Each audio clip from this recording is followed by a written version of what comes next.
En 1914, la Grande-Bretagne régnait sur un empire invisible, bien plus puissant que ses colonies, l'Empire du Crédit. Au cœur de cette immense toile financière se trouvait la Cité de l'Or, véritable centre de gravité où se décidait le prix de l'avenir en lingots, et où la livre sterling servait de monnaie de réserve mondiale. Pourtant, à peine 3 ans plus tard, ce colosse aux pieds d'argile vacillait sous le poids d'une dette devenue vertigineuse, passant de 650 millions de livres à plus de 7 milliards. Précipitée au bord du gouffre financier, la couronne britannique dut faire un choix désespéré pour assurer sa survie matérielle. C'est dans ce contexte d'asphyxie budgétaire qu'un document de seulement 67 mots fut adressé à un banquier de la famille Rothschild. Ce texte, connu sous le nom de Déclaration Balfour, allait redessiner la carte du Proche-Orient pour les siècles à venir. L'histoire scolaire présente souvent cet épisode comme un élan de générosité humanitaire ou une simple sympathie diplomatique envers le mouvement sioniste au milieu du chaos de la Première Guerre mondiale. Cette version officielle omet pourtant le rouage le plus crucial de l'engrenage, la faillite imminente de l'État britannique et les pressions exercées par ses créanciers américains, pour comprendre pourquoi Londres s'est engagée à offrir une terre qu'elle ne possédait pas encore à un peuple qui n'y vivait pas. Au détriment de ceux qui y résidaient depuis des générations, il faut plonger dans les livres de comptes de la trésorerie impériale. La guerre industrielle moderne exigeait des ressources financières d'une ampleur inédite, balayant instantanément les principes victoriens d'équilibre budgétaire.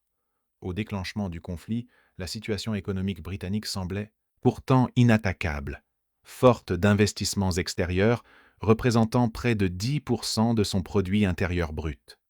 Très vite, les prévisions d'une guerre courte s'effondrèrent, laissant place à une guerre d'usure d'un coût astronomique qui consommait plus de la moitié de la production nationale en 1917. La Grande-Bretagne ne finançait pas seulement ses propres armées, elle s'était portée garante de l'ensemble de la coalition alliée. Elle prêtait des sommes colossales à une France exsangue, à une Italie chancelante et à l'Empire russe qui s'effondrait de l'intérieur. Ce déficit abyssal ne pouvait plus être comblé par l'impôt ou par l'emprunt patriotique national. C'est outre-Atlantique que se trouvait la véritable bouée de sauvetage, sous la forme d'un partenariat étroit avec la banque JP Morgan. Cette institution privée gérait les achats de matériel militaire des Alliés aux États-Unis, centralisant des milliards de dollars de transactions pour le compte de la couronne. Les plus grands noms de l'industrie et de la finance américaine, des frères Guggenheim à Andrew Carnegie, s'étaient ainsi retrouvés financièrement liés à la victoire alliée.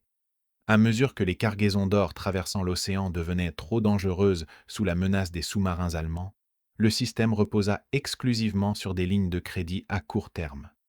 Au début de 1917, la banque JP Morgan portait un demi-milliard de dollars de dettes britanniques non garanties, liant son propre destin à celui de l'Empire britannique. À Washington, le président Woodrow Wilson observait cette dépendance mutuelle avec une lucidité glaciale, conscient de tenir entre ses mains le sort économique de l'Europe. À la fin de 1916, le dirigeant américain décida d'agir en interdisant aux banques privées d'accorder de nouveaux prêts aux puissances étrangères. Cette décision faillit provoquer l'effondrement immédiat du système de financement transatlantique, au moment précis où la Grande-Bretagne préparait ses offensives de 1917. Durant l'été qui suivit, Londres se retrouva à quelques heures seulement d'un défaut de paiement majeur. Bien que l'entrée en guerre officielle des États-Unis en avril 1917 ait permis de remplacer les crédits privés par des fonds gouvernementaux, la suprématie financière britannique était définitivement morte. C'est dans cette atmosphère de panique financière et de négociations de coulisses que le mouvement sioniste trouva une opportunité historique de faire valoir ses revendications. Pour les dirigeants britanniques, le nom de Rothschild représentait le symbole d'une puissance financière sans équivalent, loin de se limiter à un concept abstrait. Depuis les années 1880, le baron Edmond James de Rothschild, issu de la branche française de la dynastie, avait investi des sommes astronomiques en Palestine ottomane. Il avait acheté des milliers d'hectares de terre, financé des colonies agricoles comme Richon-les-Yonnes ou Zichron-Yaakov, et construit des infrastructures de base pour soutenir les communautés juives fuyant les persécutions d'Europe de l'Est. Ainsi, lorsque le gouvernement britannique commença à envisager un geste diplomatique, il s'appuyait sur une structure concrète déjà largement financée par la célèbre famille de banquiers. Les premières discussions formelles débutèrent en février 1917, impliquant Sir Mark Sykes et les principaux représentants du mouvement sioniste, dont le chimiste Chaim Weizmann. Quelques mois plus tard, le secrétaire aux Affaires étrangères Arthur Balfour invita Lord Walter Rothschild à soumettre un projet de déclaration officielle. Cette démarche administrative insolite confiait aux bénéficiaires de la promesse le soin d'en rédiger les termes exacts. Les archives de la famille Rothschild confirment aujourd'hui que le cabinet britannique espérait, par ce geste de soutien, inciter les grands financiers juifs d'Europe et d'Amérique à soutenir l'effort de guerre allié. L'aspect budgétaire s'intégrait ainsi parfaitement dans un calcul géopolitique global à court terme. L'automne 1917 marquait un tournant critique du conflit, caractérisé par un enlisement général sur le front occidental et l'effondrement militaire de la Russie tsariste en pleine révolution. Londres craignait que le retrait russe ne permette à l'Allemagne de concentrer toutes ses forces à l'ouest avant l'arrivée effective des troupes américaines. La déclaration Balfour visait à mobiliser l'opinion publique juive en Russie pour maintenir les soldats au front, tout en incitant la communauté juive américaine à faire pression sur Washington pour accélérer son engagement militaire. Sur le plan géographique, l'établissement d'une population alliée en Palestine offrait également une zone tampon indispensable pour protéger le canal de Suez, l'artère vitale reliant l'Angleterre aux richesses de son empire colonial en Asie. À ce faisceau de motivations financières et militaires s'ajoutait une dimension technique surprenante, liée directement à la science des explosifs. Chaim Weizmann, alors brillant biochimiste à l'université de Manchester, avait développé en 1915 un procédé de fermentation bactérienne révolutionnaire permettant de produire de l'acétone à partir d'amidon. Cette substance chimique était le solvant indispensable à la fabrication de la cordite, la poudre sans fumée utilisée pour chaque obus et chaque munition de l'armée britannique. Face à une pénurie dramatique de matières premières qui menaçait de réduire les canons au silence, Winston Churchill, alors premier lord de l'amirauté, avait personnellement sollicité Weizmann pour industrialiser sa découverte. En offrant gracieusement ses brevets à la couronne, le scientifique s'était assuré une influence politique extraordinaire auprès des plus hauts dirigeants de l'Empire. La déclaration Balfour s'inscrivait au cœur d'une suite de promesses incompatibles formulées par la diplomatie britannique pour s'assurer des soutiens immédiats. La première promesse fut consignée dans la correspondance entre Sir Henry McMahon et le shérif Hussein de la Mecque entre 1915 et 1916. En échange d'un soulèvement armé contre l'Empire ottoman, Londres s'engageait à soutenir l'indépendance d'un grand royaume arabe dont les frontières englobaient implicitement la Palestine. Confiant dans cette parole, des milliers de combattants arabes sacrifièrent leur vie dans une campagne désertique brutale, guidée par des conseillers britanniques comme le célèbre Lawrence d'Arabie. Pendant que les troupes arabes se battaient pour leur indépendance, la diplomatie britannique négociait secrètement un tout autre destin pour la région avec ses alliés français. Les accords Sykes-Picot, signés en mai 1916, dessinèrent arbitrairement de nouvelles frontières au Proche-Orient, plaçant la Palestine sous administration internationale pour ménager les ambitions des deux puissances européennes. Cette partition secrète contredisait directement les engagements pris envers le shérif Hussein, maintenant un voile de duplicité sur les intentions réelles de l'Empire. La publication de la déclaration Balfour en novembre 1917 compléta ce triptyque de promesses contradictoires, garantissant un foyer national juif sur une terre déjà promise deux fois à des destinataires différents. Dans ce jeu d'influence et d'intérêts financiers, la population locale de Palestine fut presque totalement occultée. Représentant plus de 90% des habitants de la région à l'époque, la majorité arabe ne fut jamais consultée ni même mentionnée nommément dans le texte de la déclaration. La formule laconique du document officiel se contentait d'évoquer les communautés non juives existantes, une tournure condescendante qui réduisait des populations installées depuis des siècles à une simple clause de style négative. Cette omission délibérée allait poser les bases d'un ressentiment profond et durable, transformant une bande de terre aride en un foyer permanent de tensions géopolitiques.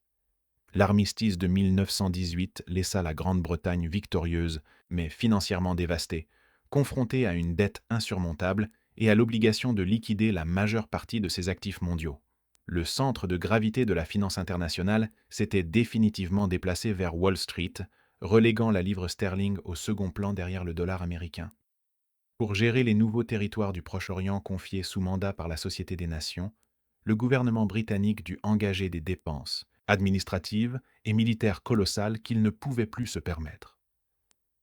Le mandat sur la Palestine se transforma rapidement en un gouffre financier et humain, exacerbé par les tensions démographiques et foncières croissantes entre les nouveaux colons et la population arabe d'origine. Durant l'entre-deux-guerres, la montée des persécutions en Europe provoqua une accélération massive de l'immigration juive vers la Palestine, modifiant profondément les équilibres sociaux de la région. Se sentant trahie par les autorités britanniques et menacée dans sa subsistance même, la population arabe déclencha la Grande Révolte de 1936 à 1939. Pour réprimer ce soulèvement nationaliste, Londres dut déployer des dizaines de milliers de soldats et recourir à des méthodes de pacification brutales, incluant les punitions collectives et les destructions d'habitations. Cette campagne d'usure militaire affaiblit encore davantage les ressources d'un empire déjà confronté aux prémices d'un second conflit mondial. Au sortir de la Seconde Guerre mondiale, l'État britannique se retrouva dans une impasse budgétaire totale, sa dette publique atteignant un record historique de 249% du produit intérieur brut. Harcelés à la fois par les mouvements de libération arabes et par les milices paramilitaires sionistes qui contestaient désormais la présence britannique, les forces impériales ne parvinrent plus à maintenir l'ordre. En 1947, incapable de financer plus longtemps cette impasse géopolitique, Londres décida d'abandonner son mandat et de s'en remettre aux Nations Unies.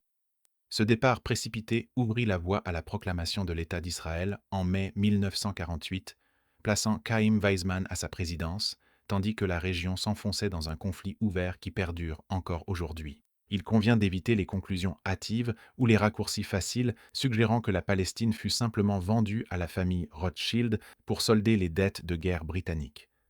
Une telle interprétation simpliste occulte la complexité historique d'un processus où se mêlaient des motivations diverses, parfois contradictoires, au sein même de la communauté juive internationale de l'époque. Les archives historiques démontrent néanmoins que les considérations de trésorerie et d'influence bancaire pesèrent d'un poids décisif dans les délibérations du cabinet de guerre. Le gouvernement britannique utilisa la diplomatie territoriale comme une monnaie d'échange pour obtenir des lignes de crédit, montrant la propension des empires déclinants à promettre l'impossible pour garantir leur survie immédiate. La véritable leçon de la déclaration Balfour réside dans la démonstration de la froide logique impériale, capable de sacrifier le sort de populations entières sur l'autel de l'urgence financière et de la survie étatique. Quand les ressources s'épuisent et que les créanciers se font pressants, les grandes puissances agissent souvent comme des débiteurs acculés, distribuant des gages qu'elles ne possèdent pas et signant des traités qu'elles savent inapplicables.